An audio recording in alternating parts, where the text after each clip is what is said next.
If you're looking at the stock market hitting record highs and wondering why your grocery bill feels like a car payment, you are the only one paying attention to reality. We are currently living through the greatest economic hallucination in American history, a fake prosperity fueled not by income or savings, but by a terrifying new financial drug called phantom debt. While the government gaslights you with charts showing a robust economy and strong retail spending, the savage truth is that the American consumer is completely broke. We have officially entered the worse than 2008 phase of this cycle, and this time, the crash isn't coming from homeowners defaulting on mansions they couldn't afford. It is coming from average people defaulting on sneakers, takeout food, and groceries they put on a payment plan. The bubble has shifted from the housing market to the everything market, and unlike 2 to 8, the regulators have absolutely no idea how big the hole is, because the debt is hidden on the books of unregulated tech companies instead of regulated banks. To understand the mechanics of this disaster, you have to look at the explosion of buy now, pay later services like Affirm, Klarna, and Afterpay. These apps were originally pitched as a way to finance a Peloton bike or a new laptop, which was bad enough, but as inflation crushed real wages over the last 2 years, the usage of these apps mutated into something terrifying. We are now seeing millions of Americans using buy now, pay later at checkout counters for Walmart, Target, and even 7-Eleven. Let that sink in for a second. We have people in the wealthiest country on earth who are financing a $12 sandwich over 4 easy payments of 3. This is the definition of a depression disguised as convenience. In 2008, the ninja loans, no income, no job, or assets, allowed people to buy houses. In 2026, we have phantom loans, allowing people to buy survival goods. The savage reality is that if you have to finance a pair of jeans over 6 weeks, you're not a consumer, you are insolvent.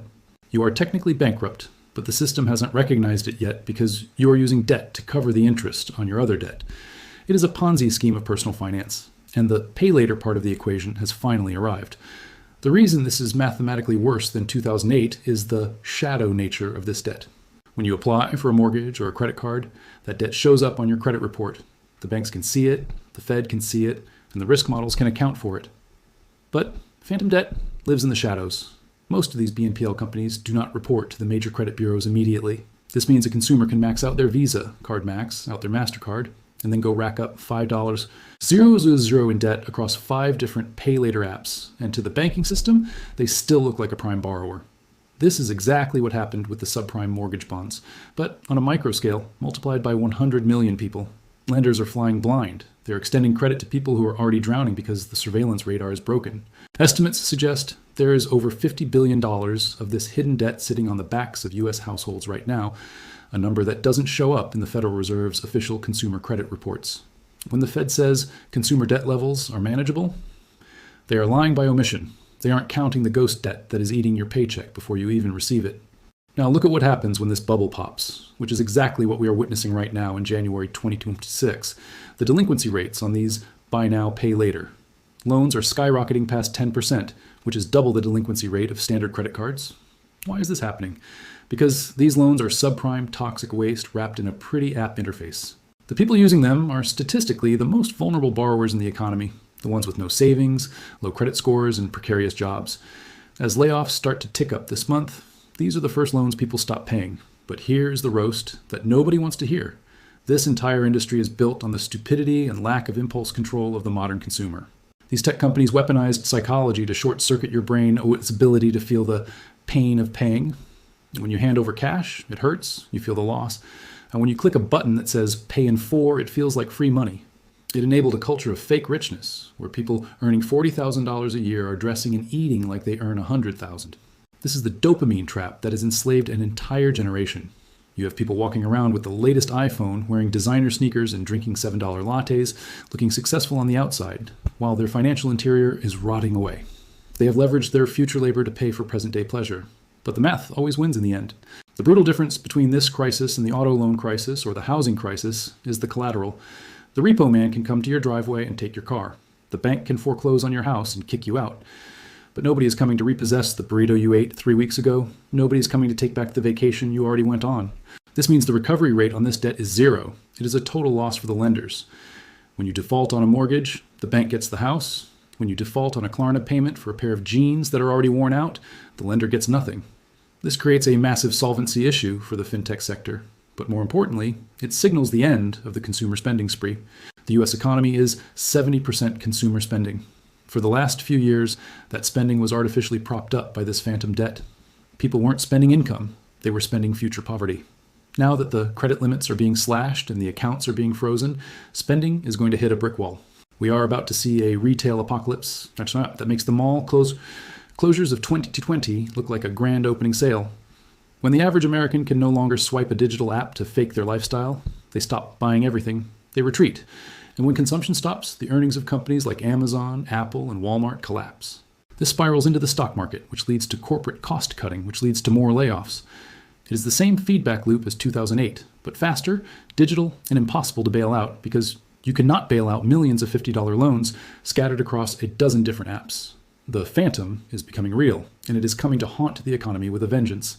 So, why should you care if a few tech companies crash and burn? Because in our hyper-connected financial system, there is no such thing as an isolated fire. Just like in 2008, Wall Street took this toxic buy now, pay later debt, bundled it up into securities, and sold it to pension funds and institutional investors. They effectively securitized your bad spending habits. This means that when the defaults start rolling in this month, it isn't just the app developers who lose money, it is the broader banking system that provided the funding. We are staring down the barrel of a massive credit crunch. As these lenders realize that the American consumer is tapped out, they are going to tighten lending standards overnight. The easy money spigot is being turned off. You're going to see credit limits slashed on normal credit cards, auto loan rejections skyrocket, and mortgages become impossible to get for anyone without a perfect financial history. The entire economy is about to undergo a forced detox, and the withdrawal symptoms are going to be agonizing. This is the end of the fake middle class. For the last decade, cheap debt allowed millions of people to roleplay as if they were wealthy. It allowed you to ignore the fact that real wages haven't budged while inflation ate your savings. But now, the curtain is being pulled back. When the ability to finance your life disappears, you are left with the cold, hard reality of your actual income. And for many people, that reality is poverty. This is the year the music stops. The 2026 crash will be defined by the great deleveraging, where households are forced to pay back yesterday's consumption with today's devalued dollars. It is a mathematical trap that ends in bankruptcy. The banks know it, the Fed knows it, and the smart money has already left the building. They're sitting in cash and gold, waiting to buy up your assets for pennies on the dollar when you are forced to sell. If you're sitting there right now with 4 different payment plans active, stressing about how you're going to juggle them next week, you need to wake up. You're not managing your cash flow, you are drowning. You're the mark in a con game designed to strip mine your future. The only way to survive what is coming is to go cold turkey, delete the apps, cut up the cards, return to the radical revolutionary act of only buying things you can actually afford. It sounds boring. I know, it's not as fun as unboxing a new gadget you didn't pay for. But in 2026, boring is what keeps you alive. The era of phantom debt is over, and the phantom is demanding to be paid in blood. The system relies on your ignorance and your compliance to keep the wheels turning. They need you to stay on the hamster wheel of debt, working jobs you hate to buy junk you don't need, just to pay off the interest. Don't give them the satisfaction. Step off the wheel before it spins off its axis. The bill has come due, and this time, there's no pay later button to save you. Welcome to the financial reality check.